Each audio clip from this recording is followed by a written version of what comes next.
Friends, இந்த வீடியோவில் நம்ம பார்க்க போகிறது ஐஸ் ஸ்ப்ளைஸ். ஆக்சுவலி இதில் ட்ரிப்பிங் லைன் நம்ம ரெடி பண்ணணும். ஸோ ஆக்சுவலி அதை கெட்டினாலே போதும், ஒரு க்ளவுச் போட்டு கெட்டினாலே போதும். ஆனால் என்னென்னா இதுலேருந்து அவுத்துட்டு போய் வேறு ஏதாவது யூஸுக்கு கொண்டு போய் கட்டுவாங்க. அதனால தான் நான் இந்த இது போடுறேன், eye splice. So eye splice என்ன எப்படி போடுறது அப்படின்னு சொல்லிட்டு பார்க்கலாம். ஸோ இதே மாதிரி அந்த ஜாயின்ட் ஸ்ப்ளைஸுக்கு எப்படியெல்லாம் எடுத்தோமோ இந்த ஸ்டர்ன்ஸை வந்து டேப்பால் ஒட்டியாச்சு. அதுக்கப்புறம் இதே மாதிரி தான் எடுக்கணும். இந்த 3 லேயர் இருக்குல்ல, இதே மாதிரி இருக்கிற மாதிரி தான் நீங்கள் எடுக்கணும். இப்போ இதோட ஏதாவது ஒரு சென்டர், இப்போ இதை சென்டராக நீங்கள் வச்சு ஃபஸ்ட்டு நம்ம ஏதாவது ஒரு ஸ்டர்னில் நீங்கள் விட்டுடுங்க.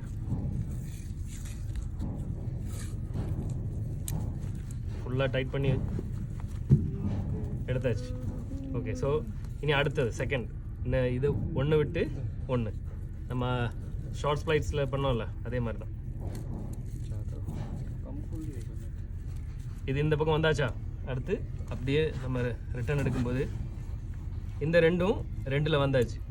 இந்த ரெண்டும் பார்த்தா தெரியும் உங்களுக்கு, இந்த 2 ஸ்டர்ன்ஸும். இனி இருக்கிறது மீதி இந்த ஒரு 2 தான். இது நம்ம எப்படி ரோப்போட லே இருக்கோ அதுபடி தான் நமக்கு போகணும். சென்டரில் 1 மீதி இருக்கும்.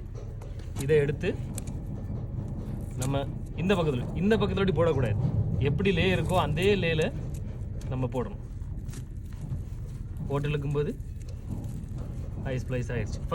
ஃபஸ்ட்டு ஸ்டெப்பு நம்ம இதோட ஃபஸ்ட்டு ஸ்டெப்பை முடிச்சிட்டோம். இப்போ பார்த்தா உங்களுக்கு தெரியும் கிளியராக, நம்ம இங்கே பக்கத்தில் வந்தால் தெரியும், இந்த இதில் ஒரு கேப் இல்லாமல் இருக்கும். இனி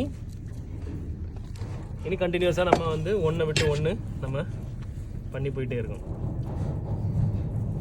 எகெயின்ஸ்ட் த லே ஆட்டு போகக்கூடாது. நம்ம லே எப்படி இருக்கோ அதே லேல நம்ம மூவ் ஆகிட்டே இருக்கணும்.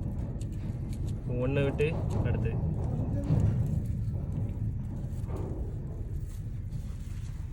இந்த 2லேயும் போட்டாச்சு. சென்டரில் உள்ளது போடணும். இந்த சென்டரு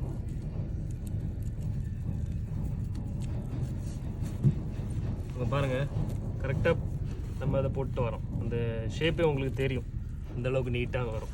ஸோ இப்போ நம்ம இதை ஃபுல்லாக கம்ப்ளீட் பண்ணி முடிச்சாச்சு. இப்போ இனி இதிலேருந்து நம்ம அவுத்துட்டு போக முடியாது. அவுக்கணும்னா இந்த ஐஸ் ஸ்ப்ளைஸை வந்து நம்ம எடுத்தால் தான் இது எடுத்துகிட்டு போக முடியும். ஸோ இது வந்து ஒரு செக்யூரான ஃபிக்ஸடாகவே பண்ணியாச்சு. இதுக்கு இப்போ அளவாக பண்ண பார்த்தா ஆக்சுவலி ஒரு 3 இருந்தாலே மேக்ஸிமம் நல்லா ஃபுல்லாக ஸ்ட்ராங்காக இருந்துடும்.